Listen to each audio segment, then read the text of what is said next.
The baby who cried every time a lie was told. If you feel tired from trying to hold it all together, maybe, just maybe, you can let go for a moment. Not everything that breaks makes a sound.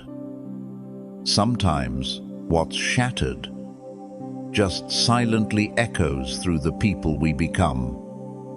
There's a town where the sun rises soft over pine trees, and the people smile more than they mean it.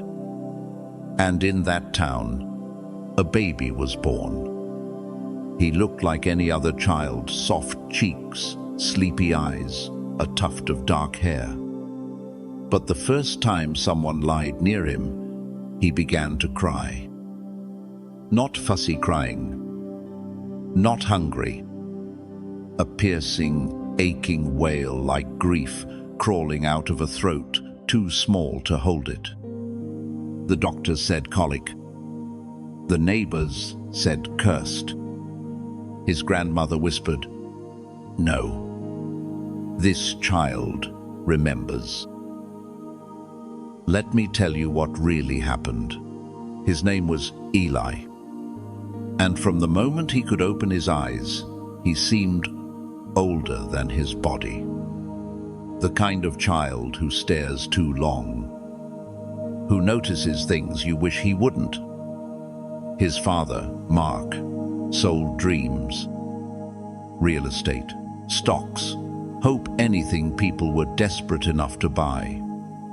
He would look someone in the eye and say, "This home is perfect for your family," knowing the roof leaked and the heating never worked. And every time Mark told one of those lies, Eli would cry.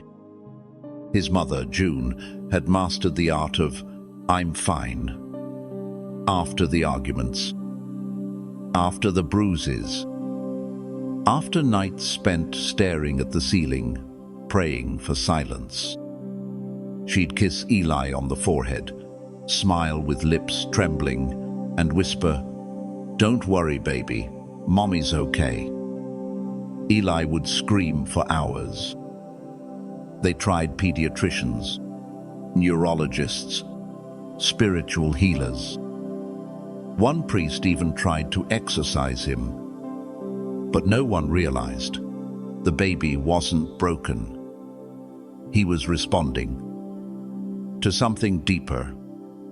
When he turned 6, something strange began to happen. He stopped crying at obvious lies. But instead, he would quietly look at someone, and tears would roll down his face, no sound, just sorrow.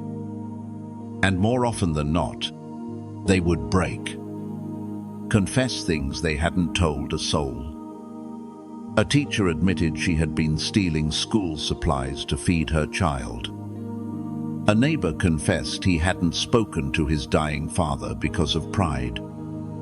A teenager, caught sneaking out, sobbed and told Eli he wished someone had caught him sooner. People began to avoid him.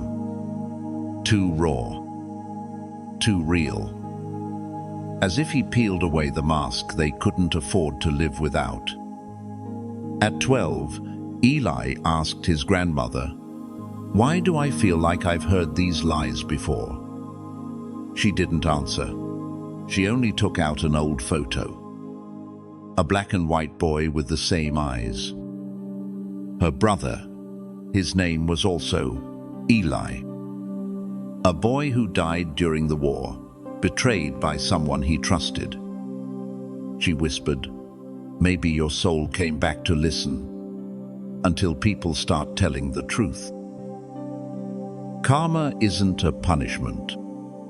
It's a thread, tugged quietly across time, across lifetimes, across names and faces we no longer recognize. But the pain stays familiar. The Buddha said, "Not in the sky, nor in the ocean, nor in a mountain cave. Nowhere can you escape the consequences of your actions." But what if the karma you carry isn't yours alone?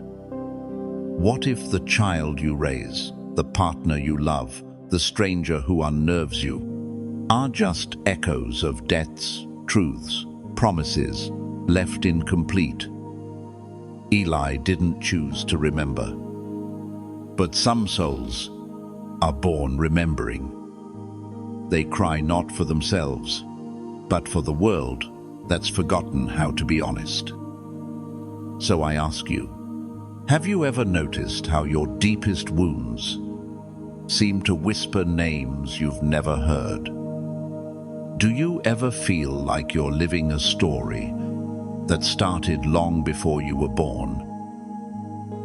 If this story stirred something in you, a memory with no source, a grief with no face, you're not alone. You're not done with this story, and it's not done with you, because the Dharma doesn't rush, but it always finds you again.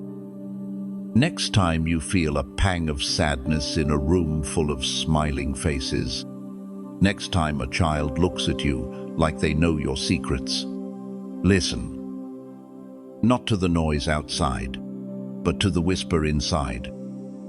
And if you're still wondering why, that's Dharma's invitation. If this story touched you, leave a word in the comments, even just "Yont peace."